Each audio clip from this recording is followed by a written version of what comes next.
బాగున్నా సార్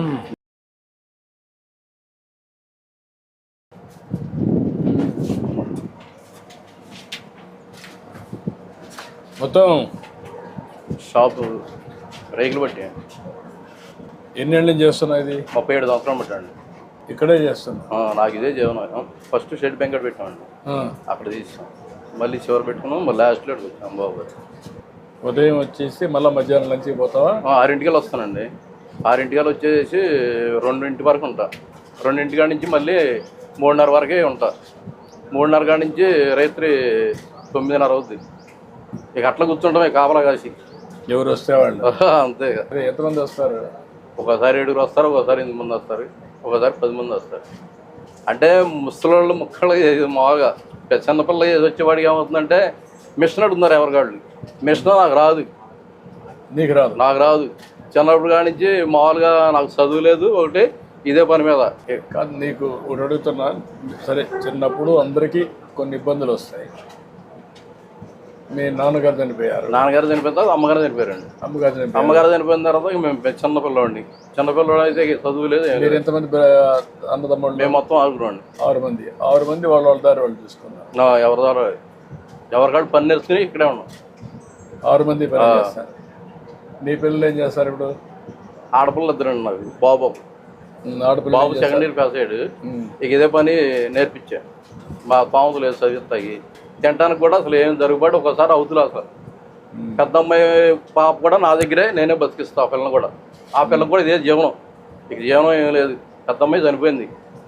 ఆ పిల్లని ఇక మేమే తీస్తే మా దగ్గరే వదిలేశారు. ఇక పెద్ద అమ్మాయి చనిపోయింది కాబట్టి కూతురు మీద మా దగ్గరే ఉండదు. ఒకే అమ్మాయికి పాపకి ఒక అమ్మాయి. ఒక అమ్మాయి. కొడుక్కి పెళ్లి కలదు? ఇంకా పెళ్ళి కలదండి. బాబు ఇక్కడే ఉన్నాడు. వెనకాల. ఇప్పుడు నీకు ప్రభుత్వ పరంగా ఏమి ఇస్తున్నారు? బీసీ కార్పొరేషన్ లోన్ పెట్టానండి మొన్న. ఇప్పుడు పెట్టావా? మొన్న పెట్టామండి. మొన్న పెట్టావా? అంతేనండి. అయితే సోటు మట్టి మా సెంటు భూమి ఉంది బాబు గారు. మీరు ఎట్టబడ్డా ఎదుగుబడి లైన్ చేయాలి. కాదు, నువ్వు బాగుపడాలంటే ఏం చేయాలి చెప్పు? ఏం చేస్తే మీ అబ్బాయి కూడా పెట్టా? అబ్బాయిని పెట్టమంట. మీ అబ్బాయిని కూడా వీళ్ళ అబ్బాయి అంటామనండి. రా, రండి ఇద్దరు. ఇప్పుడు మీరిద్దరు, నువ్వు కూడా ఈ పని చేస్తావా? ఈ షాప్లోనైనా పక్కన ఎక్కడ పని చేస్తావా? వేరే షాప్. అక్కడ పని చేస్తావా? వేరే చాట్ పెట్టుకున్నా. నువ్వు పెట్టుకున్నావా? ఇక్కడే చేసేవాడిని. వేరే చాట్ పెట్టుకున్నా. అంటే ఓల్డ్ నో జనరేషన్ వచ్చింది కదా సార్, అందుకని ఇది ఓల్డ్ అయిపోయింది. ఇప్పుడు నువ్వు న్యూ జనరేషన్లో చేయగలుగుతున్నావా? అక్కడ ఎంతమంది వస్తారు నీకు? రోజుకు 10 మెంబర్స్ నుంచి 15 మెంబర్స్ 10-15 వస్తారు. 10-15 వస్తారు. మెషిన్స్ అని నీకు లేటెస్ట్ వచ్చాయా? వచ్చేసి నేర్చుకున్నావు బాగా? నేర్చుకున్నా సార్. లేటెస్ట్ టెక్నాలజీస్ అన్ని మా నిజవాడలో వరకు నేర్చుకున్నా సార్. అక్కడ నేర్చుకున్నా. అక్కడ నేర్చుకుని వచ్చి నీకు ఎంత వస్తుంది ఫర్ డే? 600-700. 500 వస్తుంది. ఖర్చులు ఎంత పోతుంది? ఖర్చు 200-250 సార్. అట్లా ఒక 200-300 మిగులుతుంది. 200-300 అంటే 300 వేసుకున్నా 10,000 రూపాయలు వస్తుంది అలా. అంతేనా? అంతే సార్. మళ్ళీ వారానికి ఒక రోజు మంగళవారం హాలిడే ఒకటి అది పోతుంది కదా. పోతుంది. మళ్ళీ శుక్రవారం ఒకటి పోతుంది సార్. శుక్రవారం రాదు, పెద్దగా రాదు. మీరు మీ నాన్న ఈ పని చేశాడు, నువ్వు ఈ పని చేస్తున్నావు. నువ్వేం చదువుకున్నావు? నేను ఇంటర్ దాకా చదివాను సార్. ఇంటర్ కంప్లీట్ చేసి చదివిస్తే స్వామత లేక సార్ నాన్న బాబు చదువుకుంటున్నారండి. బాబు చదువుకుంటానంటే నాకు దగ్గర స్వామత లేదు.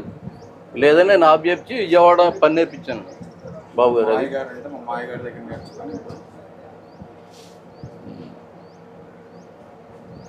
అంటే నువ్వు ఓకే, నీకు ఆయన చదివించలేదు, అయిపోయింది. నువ్వు తర్వాత ఏమైనా ప్రయత్నం చేస్తున్నావు చదువుకోవడానికి కూడా ఈ పని చేస్తూ? సార్ దీంట్లోనే ఎలా డెవలప్మెంట్ అవ్వాలని చెప్పి వస్తుంది సార్. ఆ చదువు కూడా ఉంటే నీకు లాభం వస్తుంది కదా, రెండు చేయొచ్చు కదా. కాదా, నువ్వు పెళ్లి చేసుకోవాలి, 10 రూపాయలు సంపాదించాలి, నీ నాలెడ్జ్ పెంచుకోవాలి. మరి ఎట్లా? అవన్నీ చేయకుండా నువ్వు మీ నాన్న చెప్పాడు కాబట్టి నువ్వు ఆ పని చేసుకుంటే మీ నాన్న రోజులు వేరే, నీ రోజులు వేరే కదా, నీ తర్వాత రోజులు కూడా వేరే కదా. మరి తయారు కావాలి కదా మీరు. మరి తయారు కాకపోతే ఎట్లా? ఇప్పుడు మీరిద్దరు కలిసి ఎట్లా పైకి వస్తారు, ఫ్యామిలీ యాజ్ యూనిట్గా ఎట్లా పైకి వస్తారు, ఏం చేయాలి చెప్పండి మీరు నాకు. నేను ఏం చేస్తే మీరు బాగుపడతారు? ఉండడానికి ఒక ఇల్లు కావాలి సార్. ఇల్లు ఓకే కట్టిస్తాను. తర్వాత షాప్ పెట్టుకోవడానికి ఒక ల్యాండ్ టైప్ ఊర్లో ల్యాండ్ ఉందా? ఉంటాయి సార్. అంటే మళ్ళీ సెంటర్లో ఉండాలి కదా. ఉండాలి. ఇప్పుడు నేను అన్నీ చేయడానికి ఆలోచిస్తున్నా. షాప్ కట్టుకోవాలంటే ఎంత అవుతుంది? ఒక అర్సెంట్ స్థలం సరిపోదు సార్. అర్సెంట్ సెలవు. షాప్కి అయితే అర్సెంట్ సరిపోదు సార్. ఇల్లుకు సెంట్ కావాలి, 3 సెంట్లు కావాలి. 3 సెంట్లు కావాలి సార్. గ్రామీణ ప్రాంతాల్లో 3 సెంట్లు కావాలి. నేనేమనుకున్నా, నీకు 3 సెంట్లు, బాబుకు 3 సెంట్లు ఇస్తే ఆయన పెళ్లి చేసుకుని మళ్ళీ ఉండాలి కదా. అట్లా బాబు పక్కన 2 ఇల్లు కట్టిస్తాం. అది మంచిది. నీకు సెపరేట్ ఇల్లు కట్టిస్తా, ఆయనకి పక్కన ఉంటాయి. ఇద్దరు ఒకటి ఇక్కడ ఉంటారు, ఒకరినొకరు చూసుకుంటారు. ఒక సెంట్లో తీసుకొని ఒక షాప్, మంచి షాప్ పెడతాం. ఇద్దరు కలిసి దాన్ని డెవలప్ చేస్తారు. అది వర్కౌట్ చేస్తాను నేను. అట్లా చేయండి బాబు గారు. రా. గుడ్. ఇప్పుడు అన్నీ ఆటోమేషన్ అవి తీసుకొచ్చా, ప్రస్తుతానికి మీకు ఉపయోగపడతాయి. నేను చూశాను మీవన్నీ. పాత సరుకులు అన్నీ ఉన్నాయి, మొత్తం పాతవే. చాలా ఆ ఇబ్బందులు ఉన్నాయి మీకు, అందుకే నేను ఇవన్నీ తీసుకొచ్చాను. సరే, ఇది వాడండి మీరు. ఒక పని చేయండి, వీళ్ళిద్దరికి ఇల్లు కట్టేయాలి.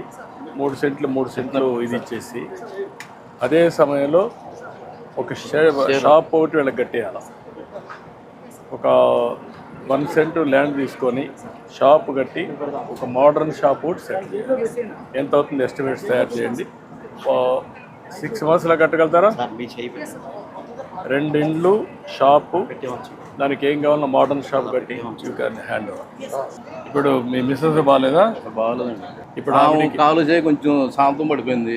నేనే అన్నం కూడా ఉండాలి. ఫిజికల్ హ్యాండిక్యాప్ ఇచ్చేది అమ్మాయికి, ఆయన వైఫ్. సదరన్ ఏర్పాటు చేసి మీరు ఇప్పించేసేయండి, చేయండి. ఇమీడియట్గా ఒక 2 లక్షల రూపాయలు డబ్బులు కూడా ఉండాలి. Thank you.